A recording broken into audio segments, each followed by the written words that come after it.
Hi friends, എല്ലാവർക്കും പുതിയൊരു വീഡിയോയിലേക്ക് സ്വാഗതം. പ്രതാപനോട് പറയും, നീ പറഞ്ഞതുപോലെയാണെങ്കിൽ അവൾ പിന്നെ എന്തിനാണ് എന്നെ രക്ഷിച്ചത്? ചത്തു തൊലയട്ടെ എന്ന് വിചാരിച്ചാൽ പോരെ? നീ ഒന്നുകൂടെ ഒന്ന് ആലോചിച്ച് നോക്കൂ പ്രതാപ.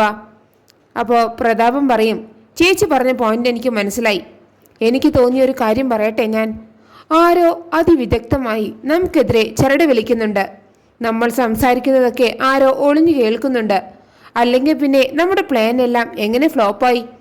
ഈ രഹസ്യം എനിക്കും ചേച്ചിക്കുമല്ലാതെ മൂന്നാമതൊരാൾക്ക് അറിയില്ലല്ലോ. പിന്നെ എങ്ങനെ വിശാലിനെ കത്തിക്കാൻ പോയിട്ട് ചേച്ചിയുടെ സാരിക്ക് തീ പിടിച്ചു? അപ്പോൾ പ്രഭാവതി പറയും, എൻ്റെ മുറിയിൽ കയറി എനിക്ക് പണി തന്നവനെ ഞാൻ വെറുതെ വിടില്ല.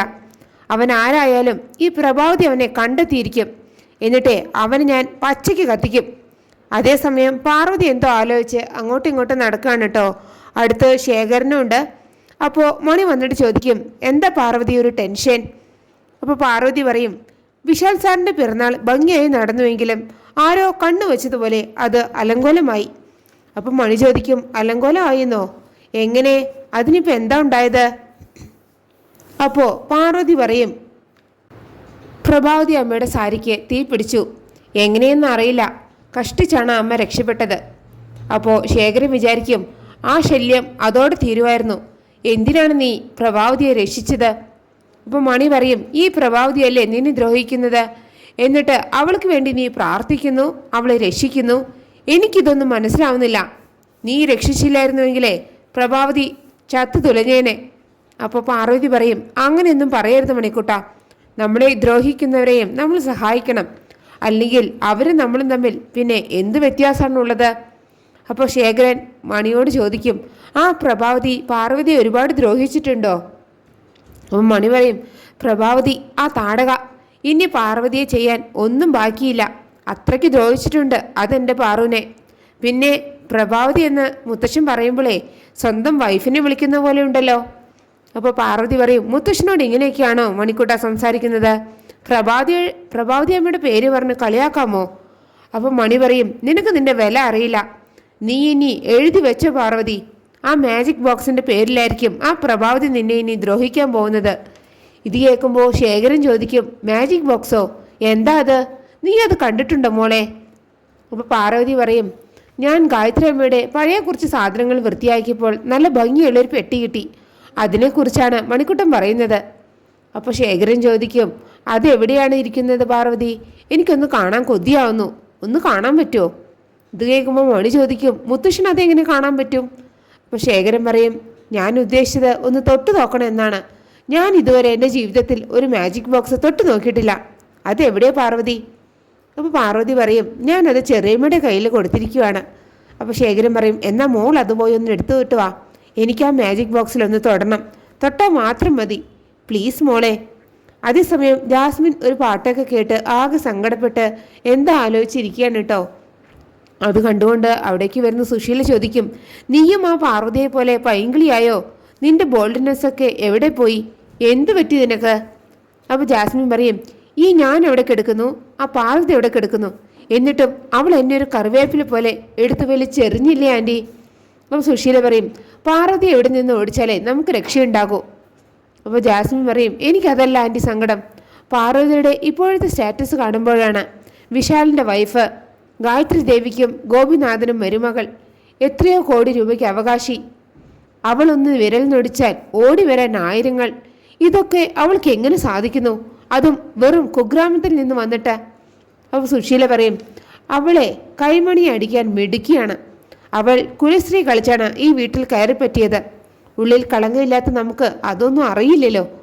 അപ്പോൾ ജാസ്മിൻ പറയും, എത്ര കൺട്രോൾ ചെയ്തിട്ടും എനിക്ക് പറ്റുന്നില്ല സഹിക്കാൻ.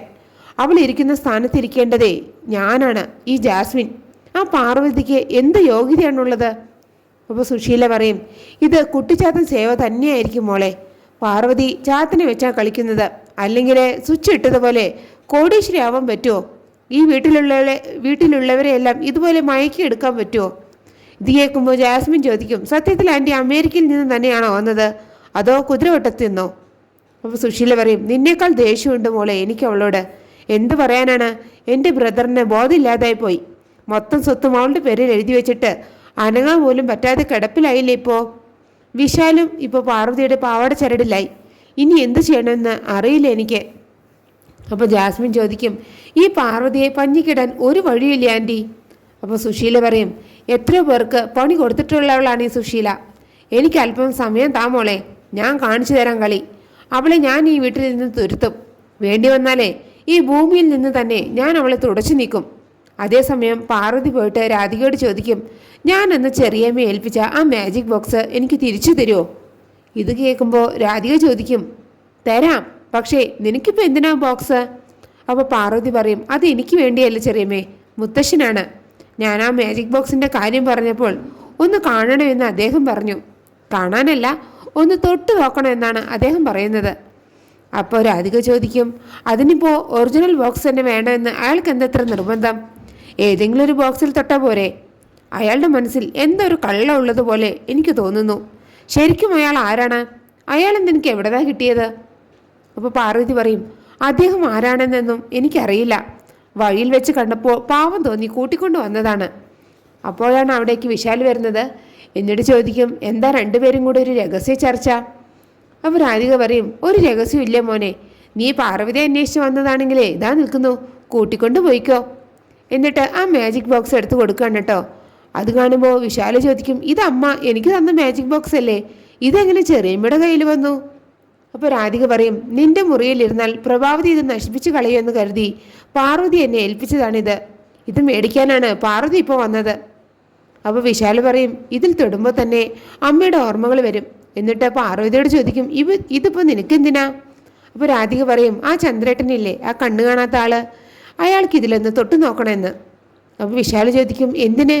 ഈ ബോക്സിനെ പറ്റി അയാൾക്ക് എങ്ങനെ അറിയും? അപ്പോൾ പാർവതി പറയും, ഞാൻ ഈ ബോക്സിനെ പറ്റി പറഞ്ഞപ്പോഴേ ഒന്ന് തൊട്ട് നോക്കണമെന്ന് അദ്ദേഹം എന്നോട് പറഞ്ഞു. അപ്പോൾ വിശാല് ആ ബോക്സ് എടുത്ത് പാർവതിക്ക് കൊടുത്തിട്ട് പറയും, ഇനി നീ തന്നെ ഇത് സൂക്ഷിച്ചു വെച്ചാൽ മതി. ശരി സാറേ എന്ന് പറഞ്ഞിട്ട് പാർവതി ആ ബോക്സും കൊണ്ട് അവിടെ നിന്ന് പോവുകയാണ്. അപ്പോൾ രാധിക വിശാലിനോട് ചോദിക്കും, നീ എന്തിനാണ് അത് പാർവതിയോട് തന്നെ സൂക്ഷിച്ചാൽ മതി എന്ന് പറഞ്ഞത്? അതിൻ്റെ ഉള്ളിലെ രഹസ്യം അറിയാൻ നിനക്ക് താല്പര്യമില്ലേ? അപ്പോൾ വിശാൽ പറയും, അതിനൊരു കാരണമുണ്ട്. അതെന്താണെന്നേ അറിയുമ്പോൾ ഈ വീടിനകത്ത് ചിലപ്പോൾ ഒരു ഭൂകമ്പം തന്നെ ഉണ്ടാകും. നമുക്കത് കാത്തിരുന്ന് കാണാം എന്നും പറഞ്ഞിട്ട് വിശാൽ അവിടെ നിന്ന് പോവുകയാണ്. അതേസമയം പാർവതി ആ മാജിക് ബോക്സ് കൊണ്ടുപോയിട്ട് ശേഖരൻ്റെ കയ്യിൽ കൊടുത്തിട്ട് പറയും, ഇതാണ് മുത്തശ്ശ ഞാൻ പറഞ്ഞ ആ പെട്ടി. അതിൽ തൊട്ടു നോക്കിയിട്ട് ശേഖരൻ മനസ്സിൽ വിചാരിക്കും, ഞാൻ തേടി നടന്ന മാജിക് ബോക്സ് ഇതാ എൻ്റെ കയ്യിൽ എത്തിയിരിക്കുന്നു. എന്നിട്ട് പാർവതി ചോദിക്കും, ഇതിന് കുറേ പഴക്കമുണ്ട് അല്ലേ? അപ്പോൾ പാർവതി പറയും, അതെ, ഗായത്രിയമ്മ അവസാനമായി വിശാൽ സാറിന് നൽകിയ സമ്മാനമാണിത്. ഈ മാജിക് ബോക്സ് ഭദ്രമായി വീട്ടിലെത്തിക്കണമെന്നായിരുന്നു ഗായത്രിയമ്മയുടെ ആഗ്രഹം എന്ന് ഞാൻ പറഞ്ഞു കേട്ടിട്ടുണ്ട്. അപ്പോൾ ശേഖരൻ മനസ്സിൽ വിചാരിക്കും, ഇത് ഭദ്രമായി സൂക്ഷിക്കാൻ ഗായത്രിയമ്മ പറഞ്ഞത് എന്നോടാണ്. ഇത് കളഞ്ഞ മഹാഭാപിയാണ് ഞാൻ. എത്രയോ വർഷങ്ങൾക്ക് ശേഷം വീണ്ടും ഇതെൻ്റെ കയ്യിൽ ഇപ്പോൾ എത്തിയിരിക്കുന്നു. അപ്പോൾ മണി പറയും, ഗായത്രിയമ്മ മരിക്കുന്നതിന് മുമ്പ് ഇത് വീട്ടിലെത്തിക്കണമെന്ന് പറഞ്ഞിട്ടുണ്ടെങ്കിലേ ഇതിലെന്തെങ്കിലും ഉണ്ടായിരിക്കണമല്ലോ. അപ്പോൾ പാർവതി പറയും, എന്തുണ്ടാകാനാണ്? നീ തന്നെ പറ മണിക്കൂട്ടാ. അപ്പോൾ മണി പറയും, ഈ മാജിക് ബോക്സിൽ എന്തോ ഒരു രഹസ്യമുണ്ട്, നമുക്കറിയാത്ത രഹസ്യം, ഈ വീടിന് വേണ്ട രഹസ്യം. അതുകൊണ്ടാണ് ഗായത്രിയമ്മ മരിക്കുന്നതിന് മുമ്പ് ഇതിവിടെ എത്തിക്കാൻ പറഞ്ഞത്. അപ്പോൾ ശേഖരൻ മനസ്സിൽ പറയും, അത് എൻ്റെ തെറ്റായിരുന്നു. അമ്മയുടെ ആഗ്രഹം എനിക്ക് നിറവേറ്റാനായില്ല. ഈ മാജിക് ബോക്സ് ഭദ്രമായി സൂക്ഷിക്കാനായില്ല. അതിന് ഞാൻ കൊടുത്ത വില എൻ്റെ ജീവിതം തന്നെയായിരുന്നു. അപ്പോൾ പാർവതി ശേഖരനോട് ചോദിക്കും, ഇതിലെന്തായിരിക്കുമെന്ന് മുത്തശ്ശൻ ഊഹിച്ച് പറയാൻ പറ്റുമോ?